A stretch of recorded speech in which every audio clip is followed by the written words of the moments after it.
DeMar DeRozan with 30 in Game 2. He would have 30 again in Game 3. And there is Paul Pierce coming off a lackluster Game 2. Of course, he was the fourth quarter hero in Game 1. Kevin Garnett with a nice find to Joe Johnson, Rick.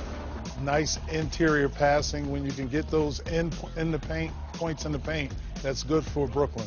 DeMar DeRozan finds the free throw line and scores right in Darren Williams' face. DeMar 8 of 22 from the field. There's Kyle Lowry for 3. Well, DeMar been doing that all game. He's getting into the paint, making a little medium-range jump shot. And on the second thing, he found Kyle Lowry for the wide-open three-point shot. Kevin Garnett going Bill Russell on us with the player-coach vibe. I love it. Kevin Garnett is like another coach out on the floor. He's teaching Mason Plumlee. He's inspiring the guys right here. I know Jason Kidd's glad to have him on the bench with him. Andre Blatche down low, off the bench with 12 points in 18 minutes for the Nets. Patterson with the miss. Darren Williams the other way. I tell you, those transition baskets are very key, especially in a tight playoff game with the Toronto Raptors. You got to get easy baskets. What do you like about DeRozan's game? DeRozan came out again. He came out aggressive. I think he got the first game jitters out of his system. In the last 2 games, he's coming out playing aggressive and attacking everything at the basket. The truth got cooking in the second quarter. We have seen this many a times through the years, but Paul Pierce, he has that ability to take over a game and get up and finish above the rim. Way to go, old man. Like it's 2000. Rick, you can still do that? He can still do that.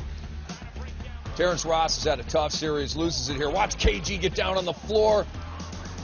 It's like WWE out there, and then KG with the primal scream, and he's popping the jersey as well. Biggest play of the game right there. I mean, when you got your oldest guy on the team diving for loose balls, getting all the 50-50 balls, and getting up and grabbing his jersey, you got to get excited as a player. Darren Williams then nails the jumper. You see the bench are up. The crowd is going crazy. That's at the end of near the end of the first half. Brooklyn was up 8. They led by 4 at the break. That's Rihanna, obviously drawing some attention at Barclays Center, and Darren Williams puts it in. I love the Darren Williams we're seeing here in the playoffs. Aggressive, attacking, looking for a shot.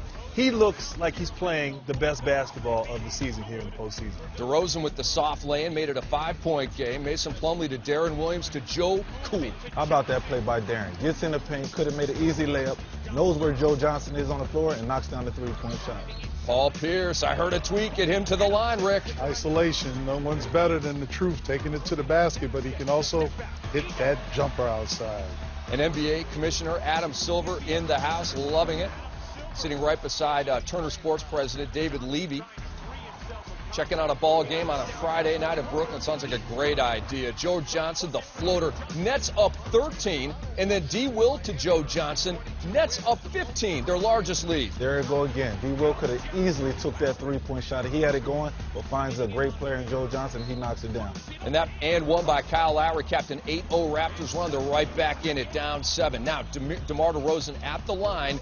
Misses, but Kevin Garnett called for a foul on Jonas Valanciunas, sending JV to the line.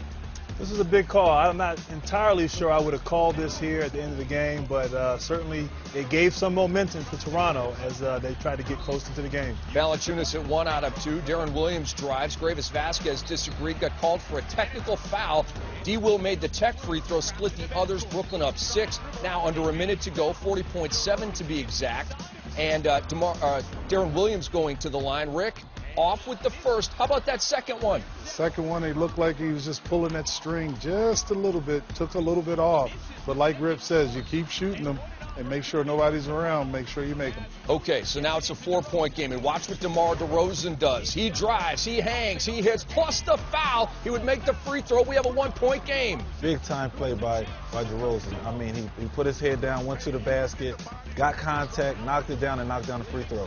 And they're going crazy at Maple Leaf Square up in Toronto. And then Kyle Lowry called for the foul against Sean Livingston. And Lowry fouled out, got bloodied in the process. Livingston made the first, missed the second, and Blatche would be called for a foul on Patrick Patterson on the rebound. So Patterson at the line, a chance to tie, and he missed the first, Rick. Boy, it gets tight. Pressure bust a pipe right there. You get that ball there, you got to make it. I missed them both. Out of bounds off of Landry Fields. They would review this, and the play would be upheld. So Brooklyn ball, and Rick, they get it into the truth. Gotta And give it. the truth stepped still on, and what did he do? The truth will set you free. He went bang, bang, and the Brooklyn Nets win it 102-98. They lead this series 2-1. Johnson with 29, Pierce with 18, Williams with 22. What a ball game. Yet another thriller between these two Atlantic Division teams.